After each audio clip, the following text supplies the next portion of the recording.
सो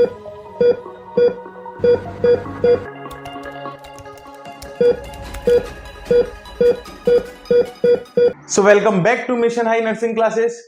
आज हमारे short learning series के अंदर एक और नया टॉपिक ऐड हुआ है, जिसके अंदर हम आज पढ़ने वाले हैं पुरपेरियम पीरियड। और इसी तरीके से पढ़ाई करने के लिए आप हमारे मिशन हाई नर्सिंग ऐप को प्ले स्टोर से डाउनलोड कर सकते हैं और अपनी पढ़ाई को और भी बेहतरीन बना सकते हैं। चलिए समझते हैं पुरपेरियम पीरियड है क्या। तो पुरपेरियम पीरियड को पढ़ने के लिए अपन को जानना होगा उसकी डेफिनेशन। और डेफिनेशन क्या है? Puerperium is the period following childbirth during which the maternal reproductive organs return to the pre-pregnant state। क्या बात करी गई है यहां पर बोला गया है कि पुरपेरियम पीरियड ऐसा पीरियड है जो कब से? फॉलोइंग द चाइल्ड बर्थ से लेकर during which the maternal reproductive organ return to the pre pregnant state. मतलब चाइल्ड बर्थ से लेकर उस वक्त तक जहां तक क्या है, जो मदर के जितने भी रिप्रोडक्टिव ऑर्गन्स हैं वो वापस से प्री प्रेग्नेंट स्टेट के अंदर पहुंच जाएं, उस स्टेट को अपन क्या बोलते हैं? पुरपेरियम पीरियड। जैसे यूट्रस 60 से 80 ग्राम का होता है और वो कहां तक पहुंच जाता है? 900 से 1000 ग्राम तक का। उसको वापस से नॉर्मल स्टेट आने पर 80 ग्राम पे आने पे जितना समय लग रहा है या जितना टाइम लग रहा है, उस टाइम को अपन बोल रहे हैं पुरपेरियम पीरियड। क्या है इसका duration? Beginning immediately after delivery के जस्ट बाद में प्लेसेंटा की, जैसे ही प्लेसेंटा की डिलीवरी होती है उसके जस्ट बाद से इसका प्रोसेस होना चालू हो जाता है। इस पीरियड को अपन बोलना चालू कर देते हैं। कितना टाइम तक रहता है? ये रहता है लमसम 6 वीक तक, या फिर अपन इसको बोल सकते हैं 62 डेज तक पोस्टपार्टम। मतलब पोस्टपार्टम पीरियड के 6 वीक तक क्या रहता है इसके, मतलब टोटली ऑल ओवर पुरपेरियम पीरियड अपन 6 वीक को काउंट करते हैं, जिसके अंदर अपन बोलते हैं 42 डेज। या तो 6 वीक बोल दो या फिर 42 डेज बोल दो। और क्या है, कब से चालू हो जाता है? ये पॉइंट जरूर याद रखना कि begins immediately after delivery of placenta की डिलीवरी के जस्ट बाद से इस पीरियड का होना चालू हो जाता है। ठीक है, बात समझ में आई? क्या बोला? पुरपेरियम पीरियड क्या है कि वापस से रिप्रोडक्टिव ऑर्गन्स का अपनी नॉन प्रेग्नेंट स्टेट के अंदर जाना। किसके बाद में? चाइल्ड बर्थ के बाद में। कब से चालू होता है? जैसे ही प्लेसेंटा की डिलीवरी होती है उसके बाद से इस पीरियड को अपन चालू कर देते हैं। कितने समय के लिए है? 6 वीक या फिर 42 डेज के लिए। ठीक है,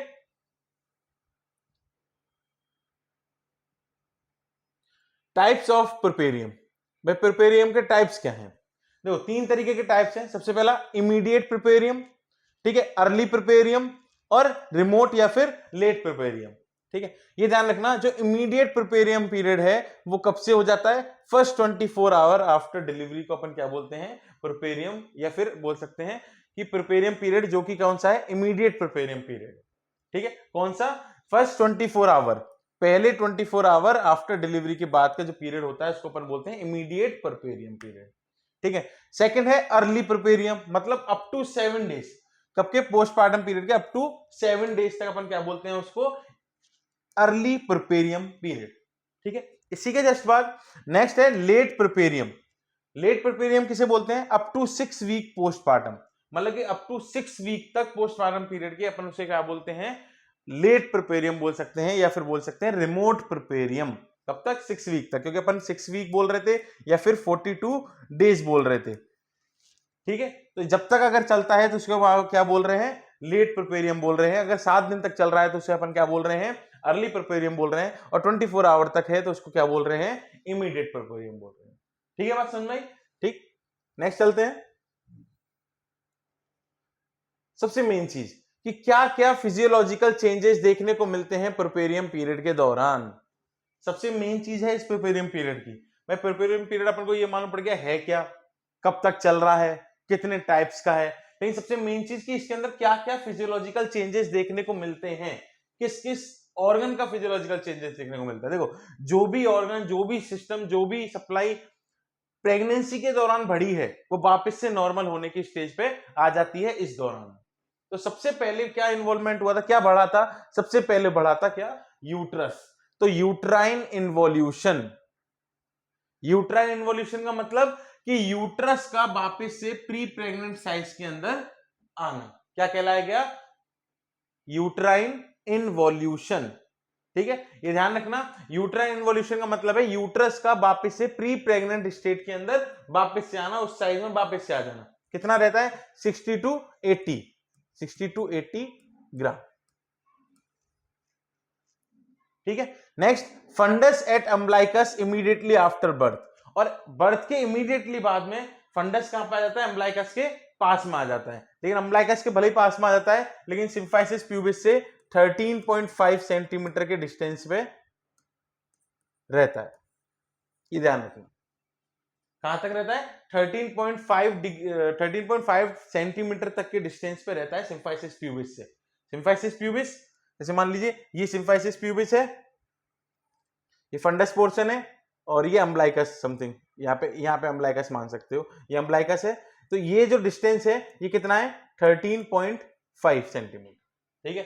कब तक? Fundus at umbilicus immediately after birth, birth के बाद में। तो ये डिस्टेंस भी मैंने आपको बता दिया। अगर बाई चांस कोई क्वेश्चन पूछे या फिर कंपटीशन में कोई क्वेश्चन आ जाए कि भाई कितना डिस्टेंस रहता है, कितने डिस्टेंस पे फंडस है, तो ये ध्यान रखना।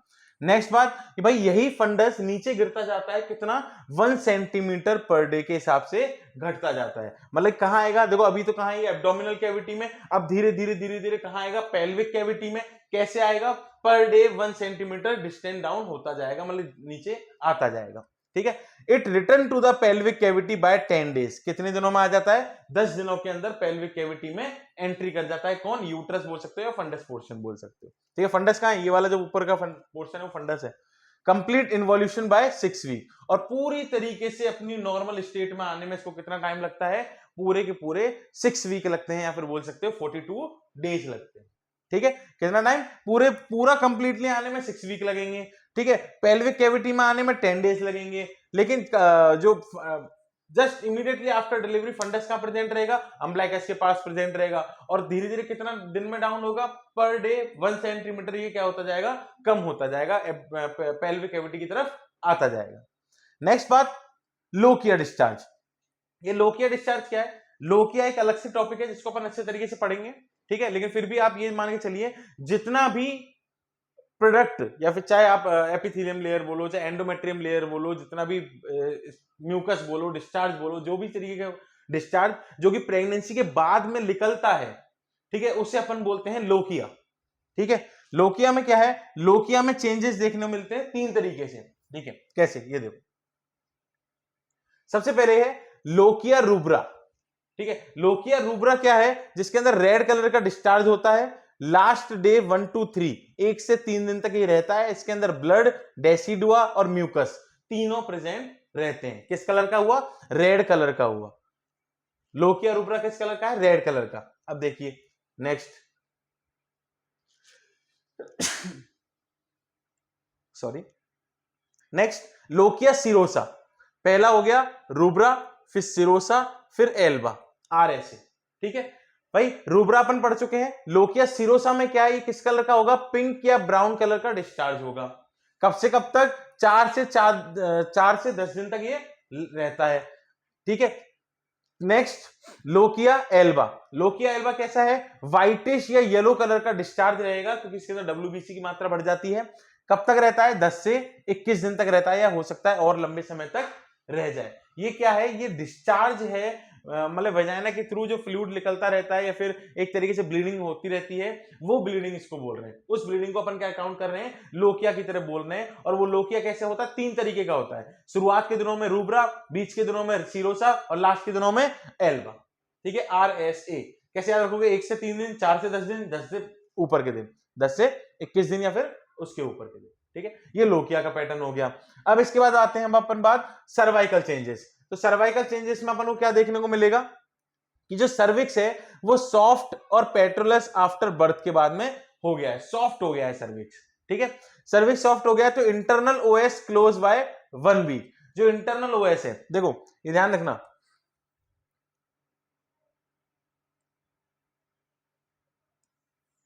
जिस तरीके से अगर यहां पे आप देखो तो ये तो एक्सटर्नल OS है और ये इंटरनल OS है।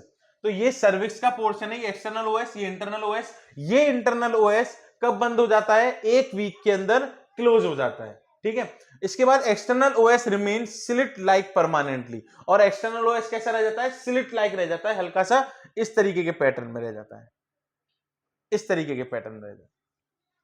ठीक है। वैसे कैसा होता है? पिन पॉइंटेड होता है, पिन पॉइंटेड। ठीक है, ये ध्यान रखना कैसा हो जाता है, ये पॉइंट काफी बार क्वेश्चन पूछा गया है कि भाई एक्सटर्नल ओएस किस तरीके का रह जाता है प्रेगनेंसी के बाद में, तो उसको तुम ध्यान रखोगे स्लिट लाइक अपीयरेंस। ठीक है, और इंटरनल ओएस कितने वीक में बंद हो जाता है, 1 वीक के अंदर पूरा बंद हो जाता है, या फिर बोल सकते हो उसको 7 दिनों के अंदर कंप्लीटली बंद हो जाता है। बर्थ के बाद में सर्विक्स कैसा हो जाता है, सॉफ्ट हो जाता है। ठीक है, next vaginal changes. Vaginal changes क्या देखने को मिलेंगे आपको, एडिमा सब्सटेन ग्रेजुअली, जो एडिमा कंडीशन है वजाइना के आसपास में वो आपको देखने को मिलेगी। ठीक है, नेक्स्ट रगेस रीअपियर आफ्टर 3 वीक, जो रगेस होते हैं वजाइनल वॉल पे साइड में प्रेजेंट रहते हैं, वो रगेस क्या होंगे आपको 3 वीक के अंदर वापस से रीअपियर या वापस से देखने को मिल जाएंगे। जैसे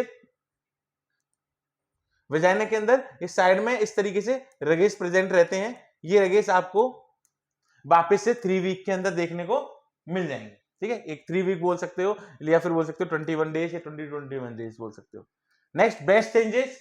ब्रेस्ट चेंजेस में क्या देखने को मिलेगा, just after delivery colostrum release होगा। क्या रिलीज होगा, कोलेस्ट्रम मिल्क रिलीज होगा। ब्रेस्ट फीडिंग के अंदर अपन ने कोलेस्ट्रम पढ़ा था वो चीज।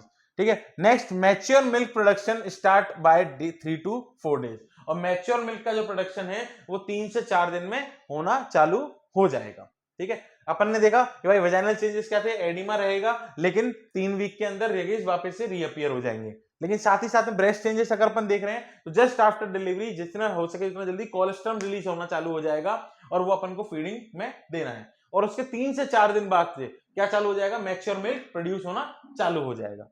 Next cardiovascular changes. Cardiovascular changes में क्या हुआ, increased cardiac output immediately postpartum. Postpartum के इमीडिएटली बाद में क्या हो जाएगा, कार्डियक आउटपुट इंक्रीज हो जाएगा।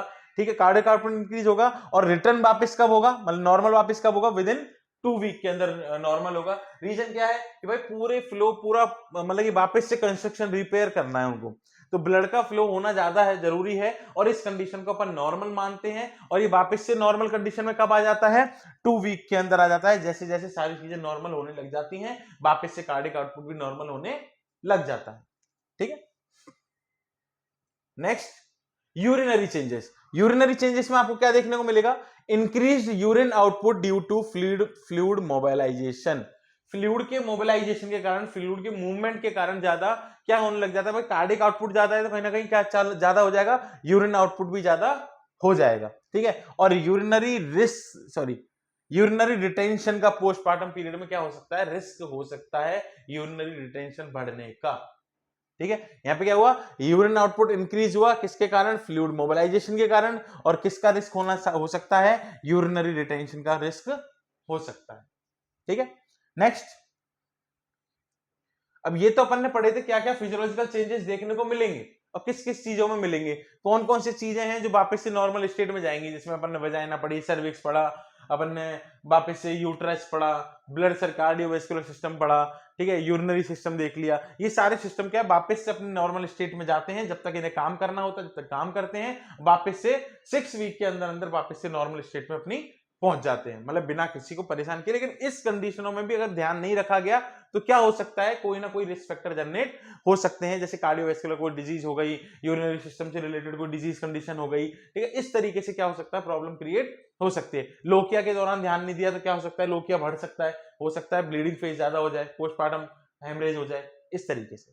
ठीक है, अब बात आती है कि क्या क्या नर्सिंग केयर करनी चाहिए पोस्टपार्टम पीरियड के दौरान, या फिर अपन बोल सकते हैं पेरिनियम पीरियड के दौरान, पुरपेरियम पीरियड के दौरान। ठीक है, क्या क्या केयर कर सकते हैं, तो मैटरनल से रिलेटेड अपन क्या केयर कर सकते हैं, वाइटल साइन रेगुलरली मॉनिटर करेंगे।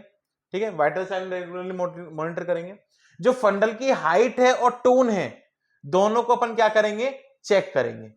भाई फंडल की हाइट कहां पहुंची, पर डे पर सेंटीमीटर कम हो रहा है कि नहीं हो रहा है। ठीक है, अभी अम्बलाइकस के पास था, अब नीचे आया कि नहीं आया, पर डे के हिसाब से काउंट करेंगे, 10 डेज के अंदर पेल्विक ऑर्गन में आ जाना चाहिए वो। ठीक है, नेक्स्ट लोकिया का असेसमेंट करेंगे कि भाई लोकिया रुब्रा है, सिरोसा है या एल्वा है, कौन सा रुब्रा चल रहा है। ठीक है, डिस्चार्ज के अकॉर्डिंग अपन उसको एनालाइज करते रहेंगे। पेरिनियल असेसमेंट करते रहेंगे, ब्रेस्ट फीडिंग में सपोर्ट दिलाएंगे, क्योंकि ब्रेस्ट फीडिंग से मैटरनल हार्मोन्स भी काफी सारे एक्साइट होते हैं और वापस से नॉर्मल फेज के अंदर आते जाते हैं। ठीक है, पेन असेसमेंट करेंगे। ठीक है, फेशियल के अकॉर्डिंग पेन असेसमेंट करेंगे, पेरिनियल केयर करेंगे। पेरिनियल असेस करना, पेरिनियल केयर करना अलग अलग चीजें हैं। ठीक है, असेसमेंट करना फिर उसके हिसाब से केयर करना कहलाई जाती है। ठीक है, मेंटेन हाइजीन, हाइजीन को मेंटेन रखेंगे। आइस पैक फॉर स्वेलिंग, भाई स्वेलिंग अगर आ रही है तो उसके लिए अपन क्या लगाना चालू करेंगे, आइस पैक लगाना चालू करेंगे, जिससे कि क्या हो, स्वेलिंग कम हो। सिस बात इफ नीडेड, अगर बात नीडेड है तब उसे अपन बात प्रोवाइड करेंगे, नहीं तो कोई प्रॉब्लम नहीं है। ये थे मैटरनल मॉनिटरिंग। अब इसी के साथ साथ मैटरनल मॉनिटरिंग के और भी कोई चीजें करनी है, जैसे ब्लैडर एंड बॉल केयर करनी है, जैसे मदर को बोलना है, ऐसा नहीं है कि भाई प्रेगनेंसी हो गई आप लेटे लेटे हो आराम से मूवमेंट नहीं कर रहे हो, नहीं, मदर को बोलना है कि भाई जितना हो सके उतना खुद मूवमेंट करना है, मोबिलाइजेशन करना है, ऐसा नहीं है रेस्ट ही रेस्ट फेज पे रहना है। जैसे वॉइडिंग के लिए एनकरेज करना है कि भाई वॉइड करने जाओ, रिटेंशन रोकना नहीं है, ठीक है। प्रिवेंट कॉन्स्टिपेशन नहीं करवाना है, क्योंकि क्या होगा, प्रॉब्लम क्रिएट होगी, प्रेशराइज रहेगा इस चक्कर में। एडिक्वेट फ्लूइड्स और फाइबर्स प्रोवाइड कराने हैं, खिलाने पिलाने, जिससे कि ब्लैडर और बॉल में कोई दिक्कत ना आए, ठीक है। तो इसी तरीके की वीडियोस और देखने के लिए हमारे चैनल को आप सब्सक्राइब कर सकते हैं, जिसमें आपको बेल आइकन जरूर दबाना है, जिससे कोई भी अपडेट आपसे दूर ना रहे। और साथ ही साथ प्ले स्टोर पे जाके हमारा जो ऐप है मिशन हाई नर्सिंग क्लासेस का, उसको आप डाउनलोड करें और बेस्ट से बेस्ट नॉलेज आप गेन करें, ठीक है। तो आगे चलते हैं। एम्ब्यूलेशन मतलब early mobilisation to prevent DVT. जैसे मैंने आपको कहा कि किस तरीके के, मतलब कि आपको पेशेंट को ऐसे नहीं बोलना है कि भाई आप अभी आपकी डिलीवरी हुई है आप रेस्ट करो आराम से लेटो, नहीं, थोड़ा थोड़ा मूवमेंट कराते रहना है, जिससे कि डीवीटी की प्रॉब्लम ना हो, कोई भी अदर कॉम्प्लिकेशन जनरेट ना हो, ठीक है। तो क्या बोला, early mobilisation to prevent DVT को प्रिवेंट करने के लिए। नेक्स्ट बात, न्यूट्रिशन अच्छा प्रोवाइड करना है, जैसे हाई प्रोटीन डाइट देनी है, आयरन और कैल्शियम के सप्लीमेंट्स देने हैं, और जितना भी हाइड्रेशन है उसको मेंटेन करके रखना है, एडिक्वेट हाइड्रेशन, डिहाइड्रेशन नहीं होने देना है, ठीक है। साथ में फाइबर्स अच्छे से देने हैं, फ्लूइड्स अच्छे से देने हैं, सब चीजें अच्छे से रखनी है, जिससे कि ब्लैडर और बाउल केयर हो, एम्बुलेशन मूवमेंट कराना है, और साथ में न्यूट्रिशन प्रोवाइड करना है। ये किसके रिलेटेड है, मदर के रिलेटेड है। इसी के साथ साथ अपन ने यहाँ पे प्रिपेरियम पीरियड को बहुत ही अच्छे तरीके से समझा, जिसके अंदर अपन ने जैसे लोकिया पढ़ा, तो लोकिया को अपन सेपरेट तरीके से पढ़ेंगे, ठीक है। और भी काफी टॉपिक्स हैं जो शॉर्ट लर्निंग सीरीज में अपने साथ इंक्लूड होते रहेंगे, और इसी तरीके की सीरीज को देखने के लिए आप जितना हो सके उतना इस वीडियो को शेयर करें, अपने दोस्तों तक पहुंचाएं, और उन्हें बताएं कि हाँ भाई बहुत सारी चीजें ऐसे हैं, बहुत सारे टॉपिक्स ऐसे हैं जो बहुत ही कम समय में बहुत ही अच्छे तरीके से सीखे जा सकते हैं। तो जब तक के लिए like share and subscribe our channel. मिलते हैं अगली वीडियो में अगले टॉपिक के साथ। यदि आप नर्सिंग की किसी भी एग्जाम्स की तैयारी कर रहे हो तो आप मिशन हाई सक्सेस किट ले सकते हो। उस एक ही किट के अंदर आपको ऑनलाइन कोर्सेज 6 बुक्स का कॉम्बो और टेस्ट सीरीज ऑर्डर करने के लिए डाउनलोड कीजिए mission high nursing notes app.